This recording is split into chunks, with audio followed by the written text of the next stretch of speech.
श्रीकांतो मातुलो यस्य जननी सर्वमंगला जनकशंकरो देवः तं वन्दे कुञ्जराननं सदाशिवसमारम्भां शङ्कराचार्यमध्यमाम् अस्मदाचार्यपर्यन्तां वन्दे गुरुपरम्परां पाशाङ्कुशेक्षुकोतण्डपञ्चबाणलसत्कराम् उद्यत्सूर्यनिभां वन्दे महात्रिपुरसुन्दरीं துணையும் தொழும் தெய்வமும் பெற்ற தாயும் சுருதுகளின் பனையும் கொழுந்தும் பதிகொண்ட வேரும் பனிமலர் பூங்கனையும் கருப்புச் சிலையும் மென் பாஷாங்குஷமும் கையில் நனையும் திரிபுர சுந்தரியாவது அறிந்தனமே மஞ்சே சதாசிவமயே பரசிவமய லலித புஷ்ப பரியங்கே அதிசக்கர மத்தியமாஸ்தே ஸ்ரீ காமாட்சி நாம கிமபி மம பாக்யம் ஸ்ரீமாத்ரே நமஹ. ராஜராஜேஸ்வரியான லலிதா மகாத்ரிபுர சுந்தரி பரதேவதையினுடைய கிருபா கட்டாட்சத்தோடே கூட்ட தேவி பரமான விஷயங்களை நாம் சிந்தனை செய்து கொண்டே இருக்கும். அந்த வரிசையிலே பாலா திரிபுர சுந்தரியினுடையதான ஒரு மகிமையை பரதேவதையினுடைய கிருபா கட்டாட்சத்தோடே நாம் சிந்தனை பண்ண போகிறோம். தெய்வங்களுக்கெல்லாம் தெய்வமாக விளங்கக்கூடியவள் சாட்சாத் பகவதி பாலா திரிபுர சுந்தரி. சித்தர்கள் அத்தனை பேருமே வாலையை வழிபட்டு தான் எல்லா க்ஷேமத்தையும் அடைந்திருக்கிறார்கள், எல்லா சித்திகளையுமே அடைந்திருக்கிறார்கள். ஏன்னா சித்தர் நூல்களில் எல்லாம் நீங்கள் பார்த்தேன் அப்படின்னாக்க வாலையினுடைய பிரபாவத்தை தான் சொல்லியிருப்பா. வாலையவள் தெய்வங்களுக்கெல்லாம் தெய்வம் அப்படின்னும், அதுபோல வாலையை வழிபட்டால் மட்டுமே தான் எல்லா விதமான க்ஷேமமும் மோட்சமும் ஏற்படும் அப்படிங்கிறதையும் சித்தர்கள் எல்லோருமே சொல்லி இருக்கக்கூடிய அற்புதமான ஒரு விஷயம். அது மட்டுமல்ல, திருமந்திரத்திலே திருமூலரும் கூட 4ஆம் தந்திரத்திலே சக்தியினுடைய பல்வேறு வேதங்களை சொல்லி அந்த சக்தியே மோட்சத்தின் முதல்வியாக விளங்கக்கூடியவள் அப்படிங்கிறத ஓங்காரி என்பாள். அவள் ஒரு பெண் பிள்ளை, நீங்காத பச்சை நிறத்தை உடையவள், ஆங்காரியாகியே ஐவரை பெற்றிட்டு ரீங்காரந்தனில் இனிதிருந்தாளே அப்படின்னே அம்பாளுடைய வைபவத்தை ஹ்ரீங்காரத்தினுடைய மத்தியத்திலே விளங்கக்கூடியவளான புவனேஸ்வரியினுடைய வைபவத்தை அவள்தான் ஓங்காரி. அவளே தான் அனைத்திற்கும் ஆதியாக விளங்கக்கூடிய பராசக்தியானவள். பஞ்ச பிரம்மங்களையும் பெற்றவள் அவள்தான். ஹ்ரீங்காரத்தினுடைய மத்தியத்திலே விளங்கக்கூடியவள் அவள்தான் அப்படின்னும், அவளன்றி ஊர் புகுமாறு அறியேனே, அவளை அறியா அமரரும் இல்லை, அவளன்றி செய்யும் அருந்தவம் இல்லை அப்படின்னு. அவளை அறியா அமரரும் இல்லை. அம்பிகையை அறியாத அமரர்கள் கிடையாது. அம்பிகையை அறியாமல் அமரராக முடியாது, அதாவது முக்தி அடைய முடியாது. அம்பாளை தெரிஞ்சுக்கலே அப்படின்னா தேவியினுடைய பாதார விந்தத்தை வழிபடவில்லை என்றால் இவ்வுலகிலே எந்த க்ஷேமத்தையும் அடைய முடியாது, மறுமையிலே மோட்சமும் கிடைக்காது. அதனால தான் அம்பாள் பாதத்தை பிடிச்சவாளுக்கு, தேவியினுடைய பாதத்தை பிடிக்கக்கூடியவர்களுக்கு இந்த பிறவியில் எல்லா விதமான போகங்களும் ஏற்படும், மறுபிறவியிலே முக்தியும் ஏற்படும். அதில் எந்த சந்தேகமும் கிடையாது. அவளை அறியா அமரரும் இல்லை, அவளன்றி செய்யும் அருந்தவம் இல்லை. அம்பாளை தவிர, அவள் நாமத்தை துதிப்பதை தவிர, அவளை வணங்குவதை தவிர, அம்பிகையை வழிபடுவதை தவிர அருந்தவமானது, அரிய தவமானது வேறொன்று கிடையாது அப்படிங்கிறார் திருமூலர். அம்பாளை வழிபடுவதை தவிர வேறு தவம் உண்டான்னு கேட்டால் வேறு தவம் இல்லை. இவளே தான் தவத்தின் தலைவி, தவத்தின் தையலாக விளங்கக்கூடியவள். அதனால தான் பட்டரும் தவளே இவள் எங்கள் சங்கரனார்மனை மங்களமாம். தவத்தின் பயனாக விளங்கக்கூடியவள் அம்பிகை தான், தபஸினுடைய பயனாக விளங்கக்கூடியவள் அம்பிகை. அவளன்றி செய்யும் அருந்தவம் இல்லை, அவளன்றி ஐவரால் ஆவது ஒன்று இல்லை. அவள் இல்லைன்னா பிரம்மாவினாலே சிருஷ்டிக்க முடியாது. அம்பிகையினுடைய அருள் இல்லாவிட்டால் விஷ்ணுவினாலே ரட்சிக்க முடியாது. அம்பிகையினுடைய அருள் இல்லாத போனால் ருத்ரமூர்த்தியினாலே சம்ஹரிக்க முடியாது. அம்பிகையினுடைய அனுகிரகம் இல்லாத போனால் ஈஸ்வரனாலே திரோபாவ காரியத்தை செய்ய முடியாது. சதாசிவனும் கூட ஞானத்தை கொடுப்பது தேவியினுடைய கருணா கட்டாட்சத்தினாலே. அப்படி 5 கர்த்தாக்களும் கூட பிரம்மா விஷ்ணு ருத்ரன் ஈஸ்வரன் சதாசிவன் எனும்படியான பஞ்ச பிரம்மங்களும் இயங்குவது அம்பிகையினுடைய கருணை கண் பார்வையினாலே. அவளன்றி ஐவரால் ஆவதொன்றில்லை, அவளன்றி ஊர் புகுமாறு அறியேனே. அம்பிகையை தவிர முக்தி அடையக்கூடியதான மார்க்கமானது எனக்கு தெரியாது. அம்பிகையை வழிபடாமல் முக்தி அடையக்கூடிய மார்க்கமானது நான் அறிந்திலேன் அப்படின்னு திருமூலர் சொல்றார் இல்லையா. அதுபோல தான் கொங்கண முனிவர் ஆனாலும் சரி, அதுபோல் அநேக சித்தர்கள் அத்தனை பேருமே வாலையை வழிபட்டு தான் க்ஷேமத்தை அடைந்தார்கள், வாலையை வழிபட்டு தான் சித்தியை அடைந்தார்கள், வாலையை வழிபட்டுத்தான் முக்தியை அடைந்தார்கள். அப்படி சித்தருக்கெல்லாம் தெய்வமாக விளங்கக்கூடியவள் வாலை. அவளைத்தான் பாலா திரிபுர சுந்தரின்னு ஸ்ரீவித்யா சம்பிரதாயத்திலே சொல்கிறோம். அவளைத்தான் குமாரி காளிகா அப்படின்னு நமக்கு பார்த்தோம் அப்படின்னாக்க அப்படின்னாக்க காளி உபாசனையிலே சொல்லுவா. காளிகா பக்தர்கள் எல்லோரும் காளியை பிரதான்யமாக உபாசிக்கக்கூடியவர்கள் இந்த பாலா திரிபுர சுந்தரியத்தான் குமாரி காளிகா அப்படின்னு வழிபடுவார்கள். நேபாளத்திலே பார்த்தோன்னா இன்னைக்கும் குமாரி, அதாவது குமாரி ரூபத்தில் அம்பிகை இன்றும் அங்கு அரசாட்சி புரிவதாக நம்பிக்கையானது உண்டு. குமாரி பூஜை அந்த க்ஷேத்திரத்தில் ரொம்ப விசேஷம். இந்த குமாரியானவள் பூப்படைவதற்கு முன்னாடி பரியந்தம் அந்த குமாரியை அம்பிகையின் வடிவாகவே வழிபட்டு அவளையே பிரதான்யமாக கொண்டு அம்பிகைக்கு நடக்கக்கூடிய அத்தனை ஆராதனைகளும் அந்த குமாரிக்கு உண்டு. அந்த குமாரியானவள் பூப்படைந்த உடனே அடுத்த குமாரியை தேர்ந்தெடுத்து அவளே தேவியாகவே பாவித்து வழிபடக்கூடிய வழக்கமானது இன்னிக்கும் நேபாளத்திலே உண்டு. அப்படிப்பட்டதான ஒரு நேபாள சம்பிரதாயத்தில் இந்த பாலையினுடைய பூஜை, நம்ம பாலா திரிபுர சுந்தரின்னு சொல்றதைத்தான் வடதேசத்திலே குமாரி அப்படிங்கிற ரூபத்தோட கூட அம்பிகையை வழிபடுகிறார்கள். அந்த காரணத்தினாலே ஆசேது ஹிமாச்சலம் பாலா திரிபுர சுந்தரியின் உபாசனை சிறந்து விளங்குகின்றதுங்கிறதுல எந்த சந்தேகமும் இல்லை. தட்சிண பாரதமானாலும் சரி, உத்தர பாரதமானாலும் சரி, எல்லா இடங்களிலேயுமே பாலா திரிபுர சுந்தரியின் வழிபாடு விசேஷமாக விளங்குறது. அவரவர்கள் சம்பிரதாயத்திற்கேற்றாற் போல சாட்சாத் பகவதியான பாலா திரிபுர சுந்தரியை எல்லோருமே வழிபடுகிறார்கள். அதிலேயும் துர்கா பூஜையை செய்யக்கூடியவர்கள் அத்தனை பேரும் கன்யா வேஷத்திலே விளங்கக்கூடியதான அம்பிகையை வழிபடக்கூடிய வழக்கமானது உண்டு. அந்த பூஜையிலே கலந்து கொள்ளக்கூடியதான அந்த கன்யையானவள் சந்தோஷம் அடைஞ்சா மட்டும்தான் அந்த பூஜையானது பலனை கொடுக்கிறது அப்படிங்கிற நம்பிக்கையானது துர்கா பூஜையை செய்யக்கூடிய வங்காளத்திலே விளங்கக்கூடிய அத்தனை பேருக்குமே உண்டு. வங்காளம், அஸ்ஸாம், ஒடிஷா இந்த தேசங்களில் எல்லாமே கன்யா பூஜையை விசேஷமாக பண்ணக்கூடிய வழக்கம். அந்த கன்யை சாட்சாத் துர்கை தான் அப்படிங்கிற நம்பிக்கையானது அவர்களுக்கு உண்டு. அந்த பூஜையின் அங்கமாக கன்யையை வழிபட்டு அந்த குழந்தை எதை கேட்கிறதோ அதை கொடுத்து அந்த குழந்தையை பிரீத்தி பண்ணினா தான் அம்பாளுடையதான கிருபையானது அவர்களுக்கு பூரணமாக ஏற்படுறது அப்படிங்கிறதும், தேவியானவள் பரிபூரணமாக அந்த பூஜையை ஏற்றுக்கொண்டாள் அப்படிங்கிறதையே நமக்கு அவ்விடத்திலே விளங்கக்கூடிய நம்பிக்கை. சாஸ்திரங்களும் கூட அதையே தான் சொல்றது நமக்கு விசேஷமாக. தேவி பாகவதத்திலேயும் கூட நவ கன்யைகளை வழிபடக்கூடிய வழக்கமானது உண்டு. 3 வயசு தொடங்கி 9 கன்யைகள், 3, 4, 5, 6, 7, 8, 9, 10, 11 அப்படிங்கிற வயசிலே விளங்கக்கூடியதான 9 கன்யைகளை நவராத்திரி காலத்திலே அந்த கன்யையை வீட்டிற்கு அழைத்து அவளை அம்பிகையாகவே பாவித்து அவளை வழிபட்டு அவளுக்கு உபச்சாரங்களை எல்லாம் செய்து அந்த கன்யைக்கு மங்கள திரவியங்களை கொடுத்து அவளுடைய ஆசீர்வாதத்தை பெற வேண்டும்ங்கிறத நமக்கு சாஸ்திரம் சொல்லுறது. அப்படி நமக்கு விசேஷமாக சொல்லியிருக்கா. அப்படி குமாரி, திரிமூர்த்தி, கல்யாணி, ரோஹிணி, காளிகா, சண்டிகா, சாம்பவி, துர்கா, சுபத்ரா அப்படிங்கிறதான 9 ரூபங்களிலே இந்த 3 வயசு தொடங்கி 3, 4, 5, 6, 7, 8, 9, 10, 11ங்கிற வயதிலே விளங்கக்கூடிய கன்யைகளை அந்தந்த ரூபத்திலே 3 வயசு குழந்தைக்கு குமாரின்னு பேர், 4 வயசு குழந்தைக்கு திரிமூர்த்தின்னு பேர், 5 வயசு குழந்தைக்கு கல்யாணி அப்படின்னு பேர்.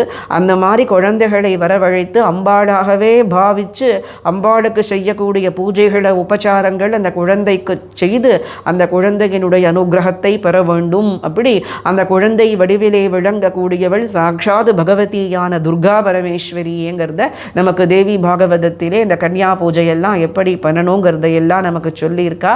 அப்படி அந்த கன்யா ரூபத்திலே விளங்கக்கூடியவள் சாட்சாத் பராசக்தியான ஜெகன் மாதா தான். அம்பாளுக்கே பாலா அப்படின்னு பேரு. பாலா லீலா வினோதினி அப்படின்னு சகஸ்ரநாமத்திலேயும் பாலாகை நமகா லீலா வினோதினியை நமகாங்கிறத நமக்கு விசேஷமாக சொல்லியிருக்கா. பாலையினுடைய உபாசனைங்கிறதே லகு ஸ்ரீ வித்யை அப்படின்னே பேர். அதாவது பால உபாசனைங்கிறதே தனியாக ஒரு உபாசனையாகவே பண்ண முடியும். ஸ்ரீவித்யானது எப்படி ஒரு சமுத்திரம் போலே விளங்குறதோ அதுபோல பாலா திரிபுர சுந்தரியினுடைய உபாசனை அப்படிங்கிறது ஒரு பெரிய சமுத்திரம் போலே விளங்கக்கூடியது. பாலா திரிபுர சுந்தரிக்கு மட்டும் 32 வடிவங்கள் நமக்கு சாஸ்திரங்கள் சொல்லுறது. 32 வகையான ரூபபேதங்களானது பகவதியான பாலா திரிபுர சுந்தரிக்கு உண்டு. பிரதானமாக நம்ம பார்க்கறது 4 கரத்தோடே விளங்கக்கூடியவளாக அருண கிரண ஜாலைர் அஞ்சிதா சாவகாஷா வித்ருத ஜபபட்டிகா புஸ்தகா பீதிஹஸ்தா இதர கரவராட்யா புல்ல கல்ஹார சம்ஸ்தா நிவசத்து ஹிருதி பாலா நித்திய கல்யாண ஷீலா அப்படிங்கிற தியானத்தை அனுசரித்து விளங்கக்கூடிய பாலை பிரதான்யமான வடிவத்தோட எல்லா விடங்களும் ஸ்தலங்கள்லையும் ஆராதிக்கப்படுபவளாக இருக்கா. அம்பாள் எப்படி இருப்பான்னு கேட்டால் முக்கியமாக ஞாபகம் வச்சுக்க வேண்டியது என்னன்னு கேட்டால் பாலாம்பிகை அப்படிங்கிற நாமத்தோட தான் இருக்கா. அவள் குழந்தை வடிவிலே விளங்கிய போதிலும் கூட சச்சிதானந்த பரபிரம்மஸ்வரூபினிங்கிறத மறக்க கூடாது அப்படிங்கிறதையும் தெரிஞ்சுக்க வேண்டியது. அம்பாள் குழந்தை வேஷத்தை தரிச்சவளாகத்தான் இருக்கா, குழந்தை ரூபத்திலே விளங்கக்கூடியவளாகத்தான் இருக்கா. ஆனால் சாட்சாத் லலிதா திரிபுர சுந்தரி தான் பாலாம்பிகை. லலிதைக்கும் பாலைக்கும் வித்தியாசம் கிடையாது. 16 வயசோட விளங்கும் பொழுது திரிபுர சுந்தரின்னு பேரு, 9 வயசோட விளங்கும் பொழுது திரிபுரா பாலான்னு பேர். காளிகா புராணத்திலே திரிபுரைக்கு 3 வடிவம் சொல்லியிருக்கா. திரிபுரா பாலா, திரிபுரா சுந்தரி, திரிபுரா பைரவி அப்படின்னு 3 வடிவம் உண்டு. அதிலே எல்லோராலும் வழிபட தகுந்த மூர்த்திக்கு திரிபுரா பாலான்னு பேர். அதனால அவள் வெறும் குழந்தை மட்டுமல்ல, குழந்தை வடிவிலே விளங்கக்கூடிய பரம்பொருள் அப்படிங்கிறத கட்டாயம் எல்லோரும் ஞாபகம் வச்சுக்க வேண்டியதான ஒரு விஷயம் அது. ஏன்னா சாஸ்திரத்திலே விரோதமாக விளங்கக்கூடியதான விஷயங்களை கொண்டு பாலையை பூஜிக்க கூடாது, அதையும் தெரிஞ்சுக்கணும்.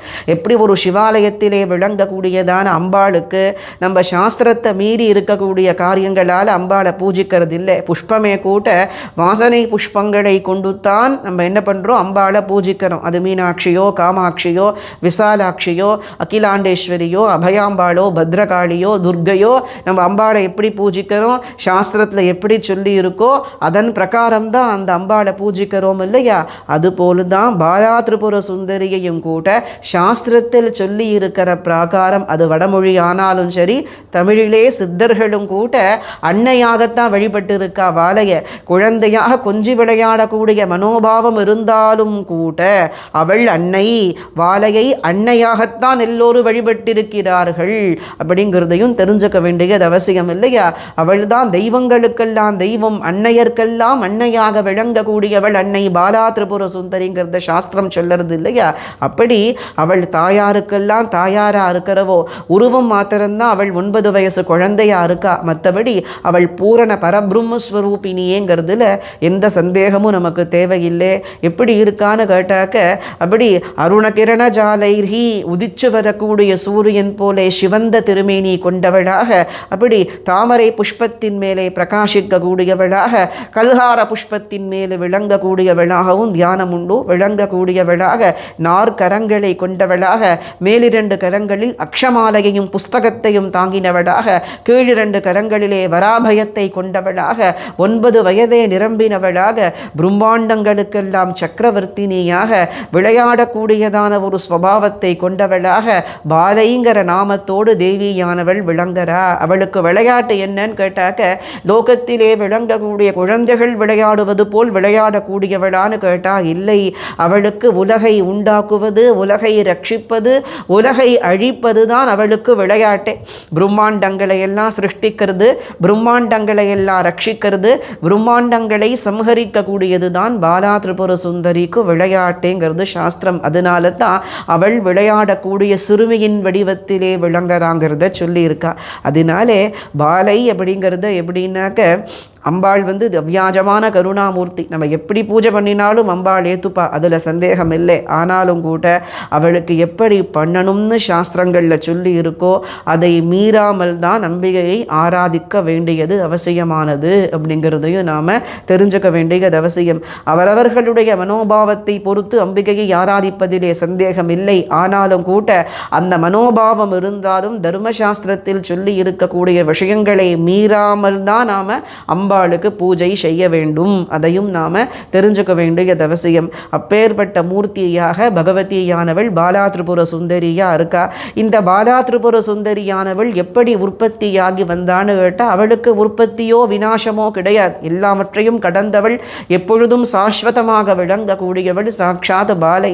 லலிதா மகா திரிபுர சுந்தரியினுடைய ஸ்வரூபத்தில் இருந்து, விளையாட்டிலிருந்து பாலை உற்பத்தியாகி வந்தாங்கிறது நமக்கு தந்திர வச்சனங்கள் எல்லாமே நம்ம ஏற்கனவே பார்த்தோம் இல்லையா, வாராகியை பற்றி பார்க்கும் பொழுது தேவியின் அகங்காரத்திலிருந்து வாராகி, லலிதையின் புத்தியிலிருந்து ஷியாமளை, லலிதையின் புன்சிரிப்பிலிருந்து மகாகணபதி, லலிதையின் குண்டலினியிலிருந்து காயத்ரி, லலிதையின் ஹிருதயத்திலிருந்து பராம்பிகை, லலிதா தேவியின் விளையாட்டிலிருந்து பாலை அப்படிங்கிற தேவதைகள் ஆவிர்பவிச்சு வந்தா. அப்போ சாட்சாத் லலிதா மகா திரிபுர சுந்தரியினுடைய கிரீட்டையிலிருந்து தான் பாலையானவள் உற்பத்தியாகி வந்தா. அப்போ லலிதையும் பரபிரம்மம், அந்த லலிதையின் வடிவாக விளங்கக்கூடிய பாலை சாட்சாத் பரபிரம்மஸ்வரூபிணி. அவளுடைய சன்னிதானமானது, அவளுடைய இருப்பிடமானது எங்க இருக்குன்னு கேட்டா பஞ்சபிரம்மாசனத்திற்கு கீழே பாலா திரிபுர சுந்தரி விளங்கரா. மகாமனு தீபத்திலே, ஸ்ரீமன் நகரத்திலே, சிந்தாமணி கிரகத்திலே, ஸ்ரீசக்கரத்தினுடைய பிந்து மத்தியத்திலே, பஞ்சபிரம்மாசனத்திலே மகாகாமேஸ்வரர் சகிதமான மகாகாமேஸ்வரியா லலிதாம்பிகை இருக்கா. அந்த பஞ்சபிரம்மாசனத்திற்கு கீழே பாலா திரிபுர சுந்தரியினுடையதான ஒரு இருப்பிடமானது விளங்குறதுங்கிறத நமக்கு தேவியினுடைய தந்திர சாஸ்திரங்களும் தேவியின் ஸ்தான வர்ணனையை சொல்லக்கூடிய லலிதா உபாக்கியானமும் லலிதா ஸ்தவரத்னமும் நமக்கு சொல்லுறது. அப்படி லலிதையிடமிருந்து வேறுபடாதவள் அவளும் லலிதா திரிபுர சுந்தரியும் வேற இல்லை.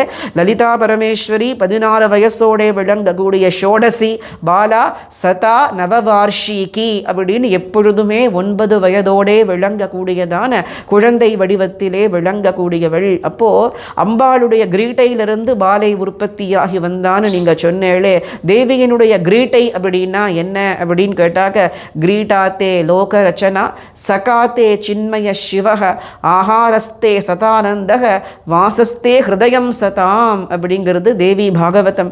கிரீடாத்தே லோகரச்சனா, லோகத்தை ரட்சிக்கிறதே அவளுக்கு கிரீடை. லோகத்தை சிருஷ்டிக்கிறது, ரட்சிக்கிறது, சம்ஹரிக்கிறது, லோக பாலனமே அவளுக்கு கிரீட்டையா இருக்கு. அப்போ ரட்சிக்கக்கூடிய மூர்த்தியாக லலிதா தேவியினுடைய ரட்சக சக்தியாக பகவதி பாலா திரிபுர சுந்தரி ஸ்வரூபத்திலே வந்திருக்கா. பண்டபுத்திரர்கள் 30 பேரையும் சம்ஹரிச்ச மூர்த்தி சாட்சாத் பாலை தான். அவள் சின்ன குழந்தை. பண்டாசுரனுக்கு 30 குமாரர்கள். பண்டாசுரனை அழிக்கிறதுக்காகத்தான் லலிதா தேவியானவள் ஆவிர்பவிச்சு வந்தா இல்லையா.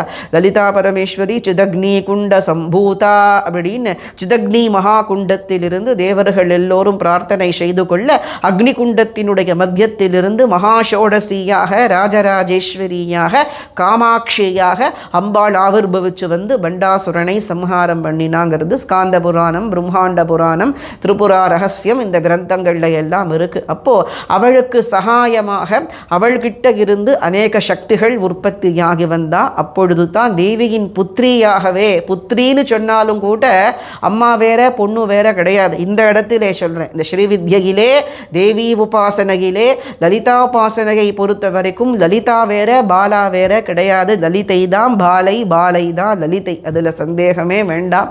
இன்னமும் சொல்லணும்னாக்க லலிதா திரிபுர சுந்தரியையும் பாலா திரிபுர சுந்தரியும் அதி விசேஷமாக விளங்கக்கூடிய க்ஷேத்திரங்கள் நிறைய உண்டு. பாட்னா கேள்விப்பட்டிருக்கள் இல்லையா, பீகாரிலே. அங்கே பட்டி பாட்டனா சோட்டி பாட்டனான்னு 2 கோவில் உண்டு. ரெண்டுமே சக்தி பீட்டம். 51 சக்தி பீட்டத்திலே சக்தி பீட்டம். படி பாட்டனால் கேட்டேள் அப்படின்னா இதுதான் சக்தி பீட்டம் அப்படின்பா. பாட்டனேஸ்வரின்னு அம்பாளுக்கு பேர். அதனால தான் அந்த ஊருக்கு பாட்னான்னு பீகாரில். அந்த கோவிலில் கேட்டேன்னா இதுதான் சக்தி பீட்டம் அப்படின்பா. சோட்டி பாட்டனால் கேட்டேன்னா இதுதான் சக்தி பீட்டம் அப்படின்பா. சத்தியம் என்னன்னா, இது படி பாட்டனாங்கிறது லலிதா மகா திரிபுர சுந்தரி பாட்னாவிலே. சோட்டி பாட்டனாங்கிறது பாலா திரிபுர சுந்தரி. பாலோபாசனையானது பாரத வருஷம் முழுக்க காஷ்மீரத்திலே பாலைக்கு விசேஷமான சந்நிதி உண்டு. அங்கே என்னென்னா மரமேத அம்பாள் அந்த க்ஷேத்திரத்தில். இங்கே இருக்கிற மாதிரி விக்கிரகங்கள் எல்லாம் கிடையாது. காஷ்மீரத்திலே பாலைக்கு விசேஷமான கோவில் உண்டு. எக்ஸாக்டாக அந்த இடம் பேர் எனக்கு மறந்துபடுத்து. காஷ்மீரமே சக்தி கேந்திரம்தான். காஷ்மீரம் முழுக்க முழுக்க சக்தி க்ஷேத்திரங்கள் கணக்கிலேயே சொல்ல முடியாது. அதிலே தியோதார் மரத்தையே நம்ம பாலா திரிபுர சுந்தரியாத்தான் அங்கே வழிபடக்கூடிய வழக்கமானது நமக்கு விளங்குறது. அப்படி பாலைக்கு தனி ஆலயமானது. ஆலயம்னா பிரம்மாண்டமான ஆலயம் இல்லை, அங்கே இயற்கையே தான் அம்பாள். அங்கே ஜலத்தையே நீர்நிலைகளையும் மரங்களையும் மலைகளையும் தான் அம்பாளா வழிபடக்கூடிய வழக்கம். எப்படி திருவண்ணாமலையை சாட்சாத்து நம்ம அருணாச்சலேஸ்வரர் பரமேஸ்வரன் அண்ணாமலையார்னு சொல்கிறோமோ அது மாதிரி அந்த க்ஷேத்திரங்களில் நிறைய நிறைய விடங்களில் கற்களையும் மலைகளையும் தான் அம்பாளாவும் பரமசிவனாவும் வழிபடக்கூடிய வழக்கமானது உண்டு. அதிலே பாலையின் ஆலயமானது எக்ஸாக்டாக காஷ்மீரத்திலே நமக்கு விசேஷமாக விளங்குறது. பாலோபாசனையானது, பாலா திரிபுர சுந்தரி உபாசனையானது அந்த க்ஷேத்திரத்தில் விசேஷமாக விளங்குறது. அப்படி அந்த பாலா பரமேஸ்வரியானவள் லலிதா பரமேஸ்வரியினுடைய தேகத்திலிருந்து பண்டபுத்திரர்களை சம்ஹரிக்கிறதுக்காக ஆவிர்பவிச்சு வந்தா. அப்போ அம்பாள் என்ன பண்ணினான்னு கேட்டா, தன்னுடைய லலிதாம்பிகையானவள் தன் கவச்சத்திலிருந்து ஒரு சின்ன கவச்சத்தை உற்பத்தி பண்ணி கொடுத்தா. தன் ரதத்திலிருந்து ஒரு கர்ணீரதம் எனும்படியான ஒரு ரதத்தை உண்டு பண்ணி கொடுத்தா. தன்னுடைய கரும்புவில் புஷ்பபானத்தில் இருந்து வில்லையும் அம்பையை உற்பத்தி பண்ணி பாலா பரமேஸ்வரிக்கு கொடுத்து யுத்தத்துக்கு போகும்படியாக அனுகிரகத்தை பண்ணினா. பாலா திரிபுர சுந்தரியும் கூட லலிதா பரமேஸ்வரிக்கு நமஸ்காரத்தை பண்ணிவிட்டு தனக்கு தாயாராகவும் பிரம்மாண்டங்களுக்கு அன்னையாக விளங்கக்கூடிய லலிதா தேவியின் பாதங்களுக்கு நமஸ்காரம் பண்ணிவிட்டு என்ன பண்ணினான்னு கேட்ட யுத்தத்துக்கு புறப்பட்டு போனாள். இந்த விஸ்தாரமாக நமக்கு திரிபுரா ரகசியம் சொல்கிறது. பாலா பரமேஸ்வரி எப்படி யுத்தம் பண்ணினா, பண்டபுத்திரர்களோட எப்படி யுத்தம் பண்ணினாங்கிறதையும், பண்டாசுரனோட யுத்தத்துக்கு போகிறா பாலாம்பிகா. பண்டாசுரன் நமஸ்காரம் பண்ணினானா, அம்மா உனக்கு மேலே வேறு ஸ்வரூபம் கிடையாதுங்கிறது எனக்கு நன்னா தெரியும். இருந்த பொழுதிலும் கூட உன்னுடைய திருக்கரங்களால் முக்தி அடைவதற்காக வேண்டித்தான் இந்த யுத்தத்தையே நான் செய்யறேன்னு சொல்கிறான் பண்டாசுரன் பாலை கிட்ட. இது திரிபுரா ரகசியத்திலே விளங்குறது. அதை ஆரம்பித்தோன்னா 2-3 மணி நேரத்துக்கு மேலே போகும். அப்பேற்பட்ட சரித்திரங்கள் அதெல்லாம். அந்த மாதிரி அவன் அம்பாள் என்ன செய்கிறான்னு கேட்டால், லலிதா தேவியின் தேகத்திலிருந்து உற்பத்தியாகி யுத்தத்துக்கு போகிறா. அப்போ ராஜசியாமலை மகாவாராகி 2 பேரும் பாலாம்பிகைக்கு நமஸ்காரம் பண்ணி, அம்மா அகாலத்தில் யுத்தத்துக்கு வந்தியே, நீ யுத்தம் பண்ண வேண்டிய அவசியம் உண்டா? லலிதா தேவியினுடைய 4வது கண்ணு இல்லையா நீன்னாலாம். ஏன்னா அம்பாளுக்கு 3 கண்ணு இல்லையா? திரிநேத்ராம் அப்படின்னு தானே தியானம். லலிதைக்கு 3 கண்ணு. நீ லலிதா பரமேஸ்வரியினுடைய 4வது கண்ணு இல்லையா? லலிதா தேவியினுடைய வெளியிலே சஞ்சரிக்கக்கூடிய பிராணன் இல்லையா? நீ எதற்கம்மா யுத்தத்துக்கு வந்தே?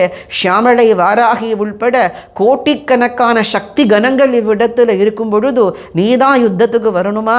நீ திரும்பி போதாயேங்கிறா ஷியாமளையும் வாராகியும் பாலையை கண்டு. அப்போ அம்பாள் சொன்னாளா, இல்லை எங்கள் அம்மா தான் யுத்தத்துக்கு என்னை அனுப்பியிருக்கா. நிச்சயம் பண்டபுத்திரர்களை சம்ஹாரம் பண்ணி ஜெயத்தோடே நான் திரும்பி வருவேன் அப்படின்னு சொல்லி தீரமாக ஜெகன்மாதையானவள் என்ன பண்ணினான்னு கேட்டா, பாலா திரிபுர சுந்தரி தீரத்தோடே கூட்ட யுத்த களத்திற்கு போய் நிற்கிறா. பண்டாசுரனுக்கு 30 பிள்ளைகள். அவள் 30 பேரும் என்ன செய்யறான்னு கேட்டால் கர்வத்தோடே நிற்கிறாடா.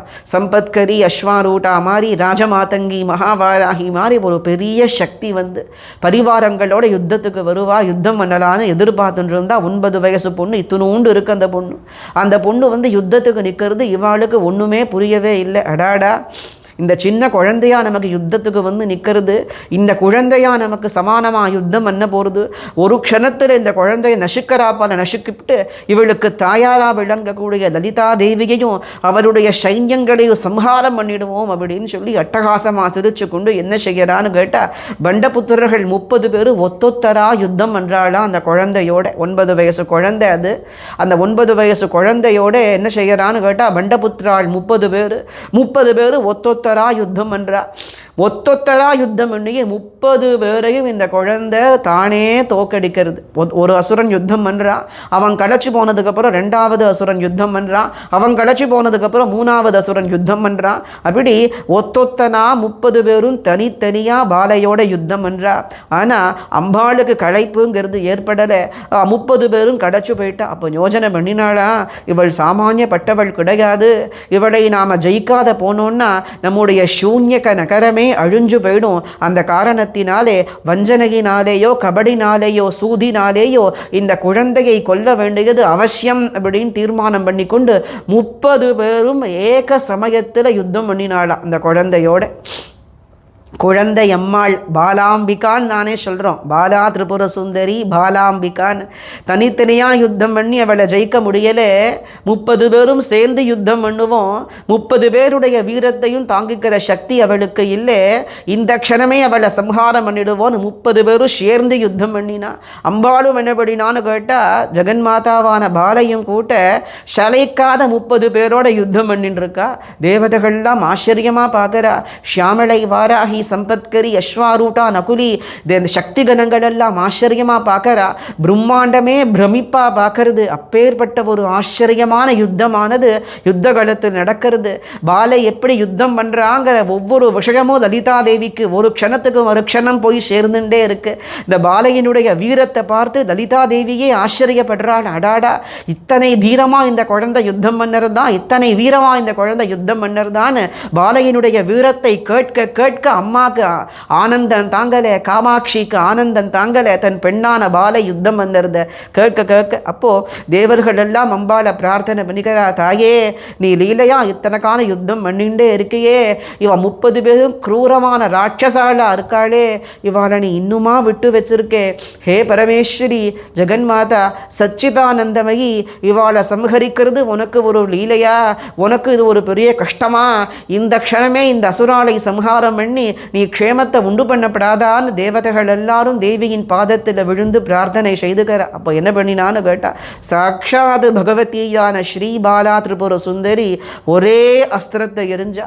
அந்த ஒரே ஒரு அஸ்திரத்தை பிரயோகம் பண்ண அந்த ஏக அஸ்திரமானது 30 அஸ்திரங்களாக மாறி 30 அம்புகளாக மாறி ஒரே சமயத்தில் 30 பேரையும் சம்ஹாரம் பண்ணிதுன்னா. பகவதியான பாலாம்பிகா தேவர்கள் எல்லோரும் பிரார்த்தனை செய்து கொள்ள, இனி இவனை விட்டு வைக்கப்படாது. இவன் 30 பேரும் பண்டனை விடவும் பொல்லாதவர்கள், பண்டாசுரனை விட கண்டகர்கள். இவர்கள் 30 பேரையும் ஒரு க்ஷணத்திலே சம்ஹாரம் செய்துடுறேன் அப்படின்னு தீர்மானம் பண்ணி கொண்டு அவள் என்ன பண்ணினா அப்படின்னு கேட்டாக்க, ஒரு அஸ்திரத்தை பிரயோகம் பண்ண அந்த ஒரே அம்பு 30 அம்புகளாக மாறி 30 அசுராலையும் ஒரு க்ஷணத்திலே சம்ஹாரம் பண்ணித்து. பண்டபுத்திர வதோத்யுக்த பாலா விக்ரமநந்திதாயை நமஹா அப்படின்னு 30 அசுராலையும் ஒரு க்ஷணத்திலே பகவதியான பாலாம்பிகா சம்ஹாரம் பண்ணினா. சம்ஹாரம் பண்ணவுடனே அத்தனை தேவதைகளும் ரிஷி கூட்டங்களும் சக்தி கணங்களும் புஷ்பத்தை மழையா வருஷிச்சு ஆனந்தம் கொண்டு, அம்பிகே, லலிதைக்கு சற்றும் குறையாத தீரத்தை கொண்டவள் நீ ஸ்வயம் லலிதாம்பிகை தானே, லலிதா பரமேஸ்வரியினுடைய வடிவம் தானே. அந்த காரணத்தினாலே தான் இந்த அசுராலை கொள்ளக்கூடிய வல்லமை உனக்கு ஏற்பட்டது. யாராலுமே சம்ஹரிக்க முடியாத, எந்த சக்திகளாலையும் சம்ஹரிக்க முடியாத பண்டபுத்திராலை நீ சம்ஹாரம் பண்ணினியே. நீதான் பரபிரம்மஸ்வரூபம், சச்சிதானந்தமயி நீதான்னு சொல்லி சக்தி கணங்களும் தேவர்களும் ரிஷிகளும் பாலா திரிபுர சுந்தரியை போற்ற அந்த தேவியானவள் ஸ்ரீபுர பிந்து மத்தியத்திலே பிரகாசிக்கக்கூடிய லலிதா தேவியினுடைய சமீபத்திற்கு சென்று தன்னுடைய தாயாருக்கும் ஜகத்திற்கெல்லாம் தாயாரான லலிதா தேவிக்கு நமஸ்காரம் பண்ணி அப்படி அந்த லலிதா பரமேஸ்வரியோட ஐக்கியத்தை அடைந்தாள். தேவியின் ஸ்வரூபத்தோட கலந்து மறைஞ்சாங்கிறது நமக்கு லலிதா உபாக்கியானம். இந்த பாலா திரிபுர சுந்தரி எங்க இருக்கா? அதுதான் கேள்வி. இதுவரைக்கும் லலிதா உபாக்கியானத்திலே நமக்கு எல்லோருக்கும் தெரிஞ்ச விஷயம்தான். உபாக்கியானத்தை பார்க்கிறவாளுக்கு எல்லோருக்கும் தெரியும் இந்த பாலையின் சரித்திரமானது. அப்படி பாலையனுடைய பராக்கிரமத்தை கண்டு அம்மா அப்படியே குழந்தைய ஆலிங்கனம் பண்ணிண்டா. குழந்தைய இப்படி, இந்த குழந்தை 9 வயசு குழந்தை இவ்வளவு தீர பராக்கிரமத்தோட யுத்தம் பண்ணி 30 பேரையும் சம்ஹாரம் பண்ணியிருக்கே, லோகத்திற்கு க்ஷேமத்தை உண்டு பண்ணியிருக்கேன்னு அம்மா என்ன பண்ணினா, லலிதாம்பா அப்படி அந்த குழந்தைய ஆலிங்கனம் பண்ணிண்டா. அப்படி தேவியின் ஸ்வரூபத்தோட பாலா பரமேஸ்வரி ஐக்கியமானாங்கிற பரியந்தம் நமக்கு சாஸ்திரங்கள்ல இருக்கு. அந்த பாலை எந்த க்ஷேத்திரத்தில் இருக்கா அப்படின்னா வைத்தீஸ்வரன் கோவில். இது ஒருத்தருக்குமே தெரியாத ரகசியமான விஷயம். அவளைத்தான் தையல் நாயகி நாம சொல்கிறோம். எவள் இந்த பண்டபுத்திராள் 30 பேரையும் சம்ஹாரம் பண்ணினாளோ அவள் எந்த க்ஷேத்திரத்தில் இருக்கான்னு கேட்டால் வைத்தீஸ்வரன் கோவிலிலே பாலாம்பிகாங்கிற நாமத்தோடு பிரகாசிக்கக்கூடியவளாக இருக்கா. வடமொழியிலே அம்பாளுக்கு பாலாம்பிகான்னு பேர், சுவாமிக்கு வைத்தியநாதர்னு பேர். பாலாம்பிகா சமேத வைத்தியநாதர் அப்படின்னு தான் நாம சொல்றோம். அவள்தான் பாலா திரிபுர சுந்தரியினுடைய பூர்ணஸ்வரூபம். இதுக்கு பிரமாணம் என்ன சுவாமி நீங்க சொல்றேள்? அம்பாள் பாலா திரிபுர சுந்தரி தான் தையல் நாயகியா இருக்கான்னு நீங்க சொல்றேள். இதற்கு என்ன பிரமாணம்னு கேட்டா, முத்துசுவாமி தீட்சிதருடைய வாக்கை தவிர நமக்கு வேறு பிரமாணம் தேவையில்லை. முத்துசுவாமி தீட்சிதர் பெரிய மகான், ஸ்ரீவித்யா சாஸ்திரங்கள் அத்தனையும் தெரிஞ்சவர்.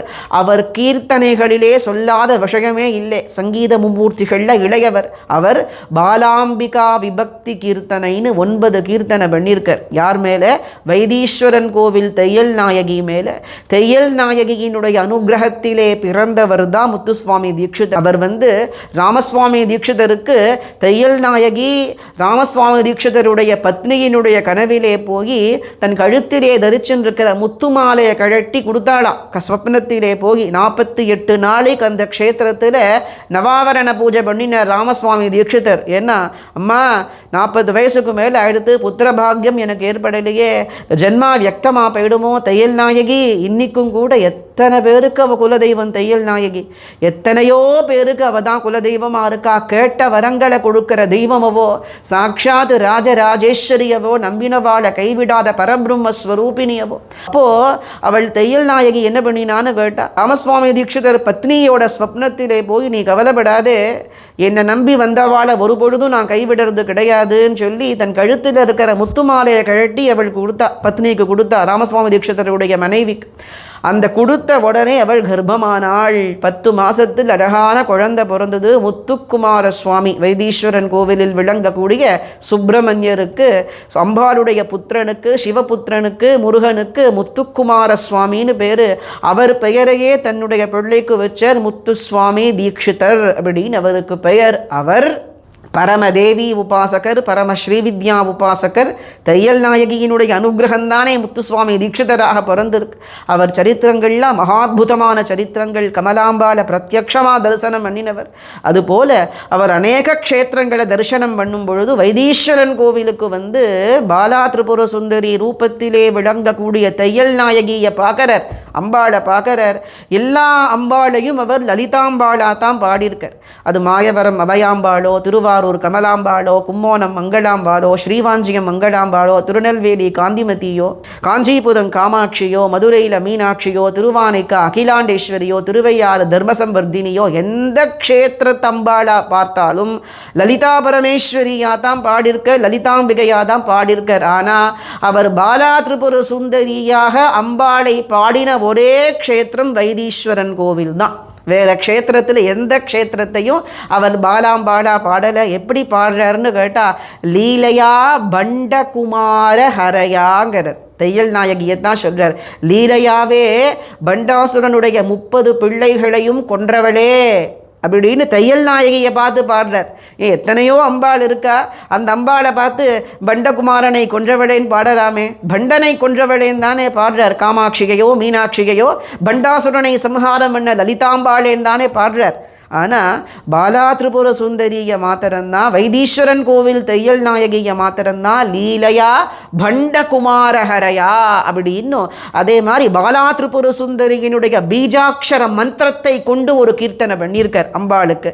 ஐம் க்ளீம் சௌஹு அப்படிங்கிற மூல மந்திரத்தை கொண்டு ஒரு கீர்த்தனையை தையல் நாயகிக்கு தான் பண்ணியிருக்கார். அந்த காரணத்தினாலே அவர் வாக்கு என்னன்னா, வைத்தீஸ்வரன் கோவில் தையல் நாயகி பாலா திரிபுர சுந்தரியின் பூர்ணமான வடிவம். சரி, பாலை 9 வயசு குழந்தை, அவளுக்கு பத்தி இருக்கக்கூடாது. 9 வயசு குழந்தையா இருந்தா பத்தி இருக்கக்கூடாதுன்னு சாஸ்திரம் இல்லையே. அந்த காலத்துல பால்ய விவாகங்கள் எல்லாம் சாதாரணம் தானே.